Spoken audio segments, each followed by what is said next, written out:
Okay guys, so nandito tayo ngayon sa Ogden, yung sa lumang bahay natin, ano.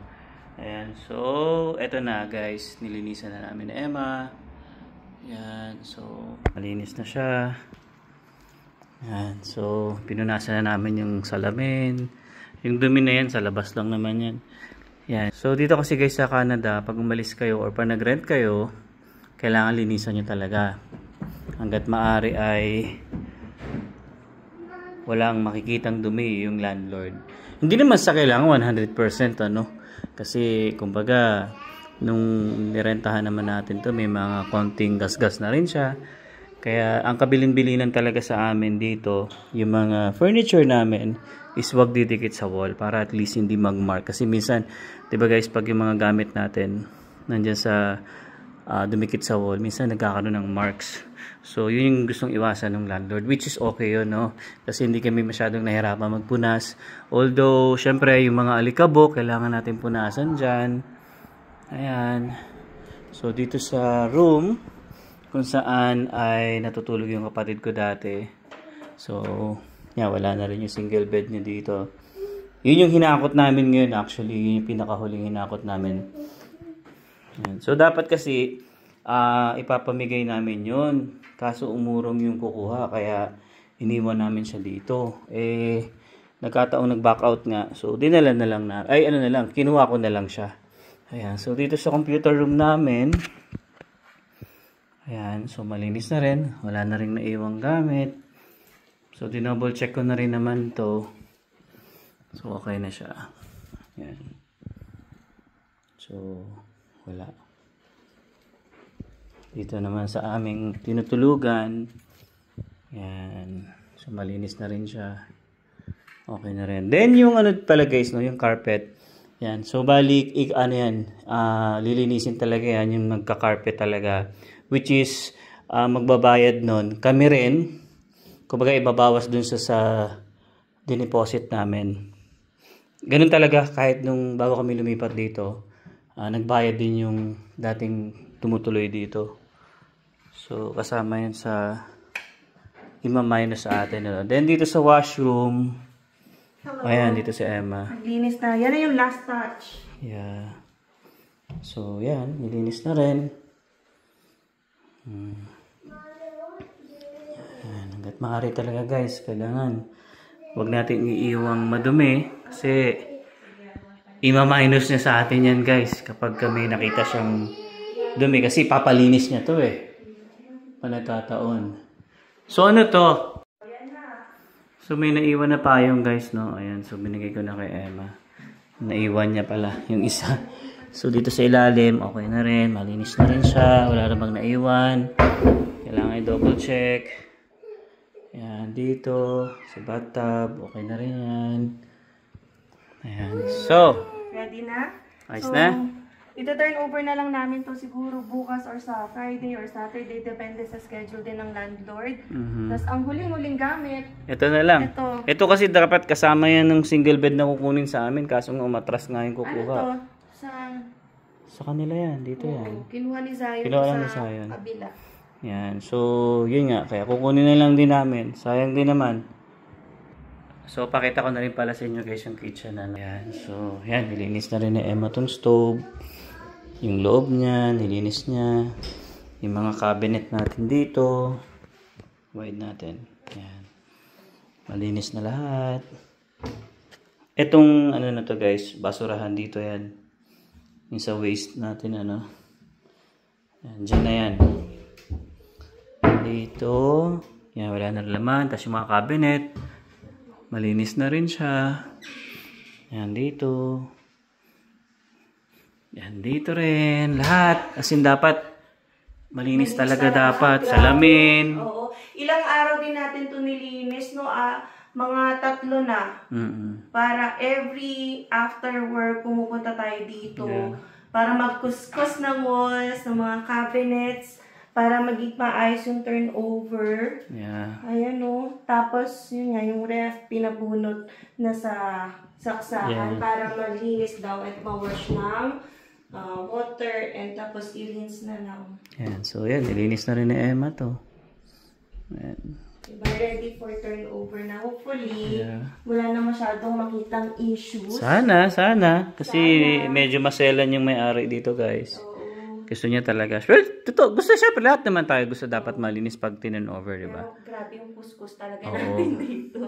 Yan, tas lahat yan. Yung was, Gumamit kami ng magic eraser. Mas nakakatulong talaga yon pang tanggal ng mga marks. Saka dito kasi guys sa bahay na to, bawal idikit yung mga furniture namin. Like yung sofa dapat hindi siya didikit dito. Which is good, di ba?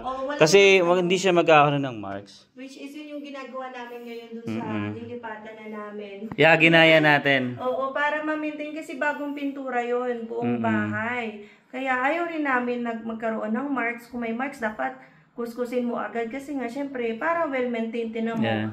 After 2 years natin dito, di ba, parang bago pa rin. Oo, wala kami masyado. May konting siguro, patsi-patsi. Syempre, 2 years mo ginamit. Hindi naman tayo lumilipad o lumulutang dito. Ginagamit rin talaga natin. Pero at least, di ba, minimal lang. And then yun nga pala, no, may mga stain ng yellow yung pinto. Pero buti na lang, may video kami na yung bago kami pumunta dito, yung dati pa yung occupant. At nakita nga namin sa vlog namin na may yellow stain na. Ayun, no. Kasi guys, nung nagpunta dito yung landlord namin, may napansin siya, ito yellow sa pinto. So sabi namin, hindi namin alam kasi kung mapapansin niyo parang patsi-patsi talaga siya. Hindi siya buong yung white talaga nag-yellow. May part dito, may part dito. So nagtaka kami ni Emma. Sabi ko sa kanya, posibleng sa atin niya kasi kinuskus ko rin talaga siya, guys, hindi siya natatanggal.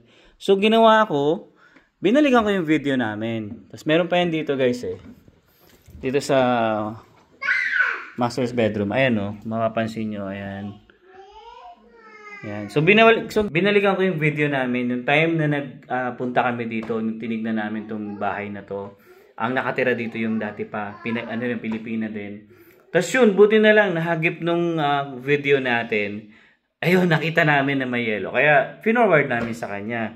Nasabi namin, nung time na may nagre-rent pa dito, meron na talaga siya. So which is nakatulong yung video namin na yun. Ayan. So at least, 'di ba? Wala siyang sa amin masasabi kasi baka mamaya sisihin niya kami dahil naging yellow nga yung mga ibang part ng pintuan. Ayaw namin syempre nung gano'n. Baka feel ko sa quality na ng door. Baka previously nagkuskus diyan whatever react yung chemical. Kasi may part lang, 'di ba? Part lang di buong Ayun pakita ko ulit sa inyo. Kasi meron dito, guys, parang madumi, tas pinunasan. Tapos siguro, ayan, yung may chemical nga sigurong ginamit, kaya nagganyan siya. So, hindi namin alam. Buti na lang talaga, may video kami. At least, may may ebidensya kami na hindi galing sa amin yung yellow na yan. Yun lang naman. Tapos, syempre, yung carpet is normal naman. Syempre, sigurong maging madumi siya. Yeah, kasi nga, ginagamit naman natin. Pero, i-clean nga, gaya na sinabi ko sa inyo kanina, ima-minus sa amin yung 200 ba? Either kami yung magki-clean o hahanap siya ng professional cleaner, yung vacuum cleaner. So, hayaan na lang namin siya kasi pag kami, mamaya may masabi pa siya, di ba? Para tapos na. So, bawas na lang sa security deposit. Yes, so okay na lang din. Kasi dati naman ganun din yung ginawa niya sa di ba? Binawas din sa deposit nung dati nakatira dito yung 200 dati singil niya. 200. Pero kasi mamaya may inflation, so iba na yung rates nila. Ganon. So we will see kapag may final walkthrough din na gaganapin dito para tingnan kung ano yung ipapasa nating property. Tapos siguro ibabalik natin na yung keys noon, pati yung sa mailbox. So pwedeng ikaw na lang or para diretso na kami ni Zion sa bahay. Yeah. Kasi ang kukunin na lang naman ni Alvin itong headboard. Ito na lang naman. Kasya na yan sa isang balik ko. Ayan, di ba? Kasya na yan. Tara na. So, anong masasabi mo? Well, happy kami kasi kumbaga naging part ng journey namin to ni Emma. Malaking tulong din talaga tong basement na to sa amin, guys. Kasi dito kami tumira 2 years. Yan, at saka accessible naman to. Nakapag-commute ako, malapit yung daycare. Ayan, nung nag-winter pa nga, pupunta ako sa school. Like 4 to 5 minutes na lakad. Pero at least nililipatan natin, wala pa 1 minuto nandun na tayo sa bus stop. Yeah, oo. And yun nga, bali yung daycare, guys, ni Zion, dito pa rin siya. Kasi nga, pag pumapasok ako, dahil dito lang naman yung work ko, sinasabay ko na siya. Pero we will see kapag nag-change ng schedule si Yeah. Alvin. Yeah. Yan, pwedeng hindi na mag-daycare si Zion kasi salitan na kami ng schedule ni Alvin. Pero yan, tingnan pa natin. titingnan Malaman pa pa natin. natin kung magbabago yung schedule ko nga. Ayan. So, yeah, we're ready to go. Ayan, hakutin na lang natin natitira. Oo. Well, again, thank you syempre sa landlord namin. And yun nga pala, no, hindi namin sure kung may uupa na or nakuha na siya kasi nagkaroon pa ng viewing kaninang 3 p.m. So, kung available pa to sa Rent Faster, ayan, check nyo na lang din. Yan, kung interested kayo, 2 bedroom plus 1 din. So, para na rin siyang 3 bedroom. Tapos, spacious yung sala, spacious din yung kitchen. And, binaba niya, guys. No? Oo binaba nga. niya. Nagulat din kami. Nagulat kami kasi unang ginawa Tumaas. niya, di ba, 1.9 po yung upa namin dito, including utilities na heat, water.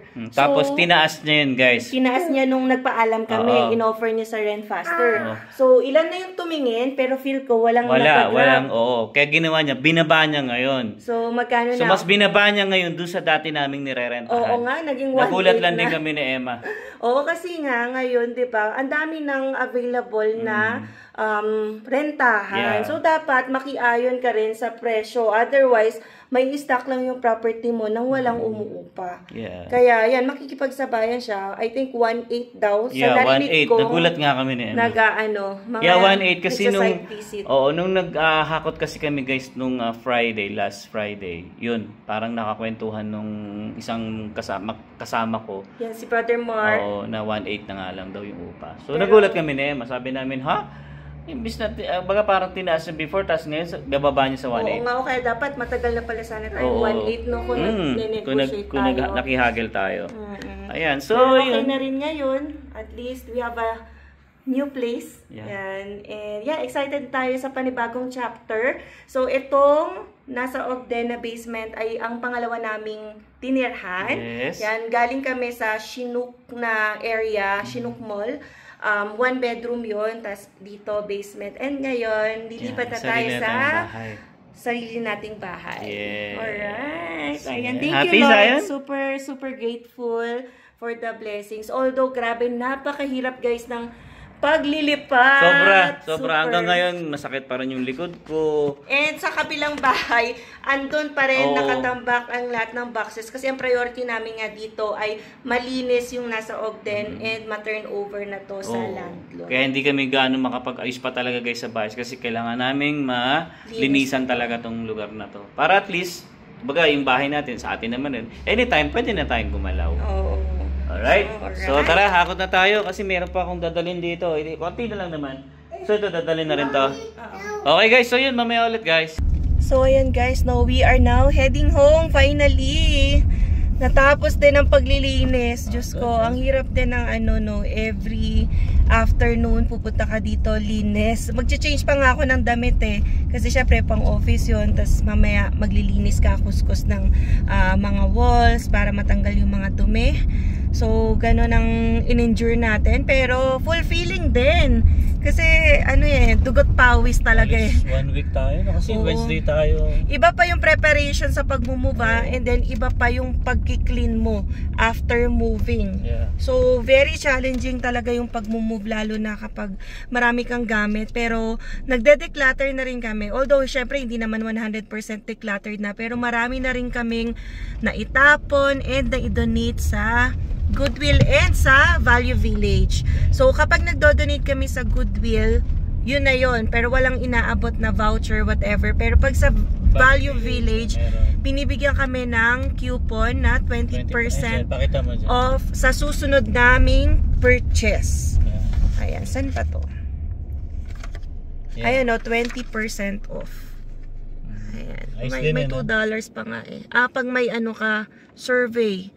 Pero at least, diba, pag nag-donate ka, ayan, diba? Pero 20% off on a purchase of up to $50 when you donate clothing. Okay, dapat ang purchase mo rin pala ay $50. So, malaki-laki din yun So, ayan guys, so puno-puno tayo.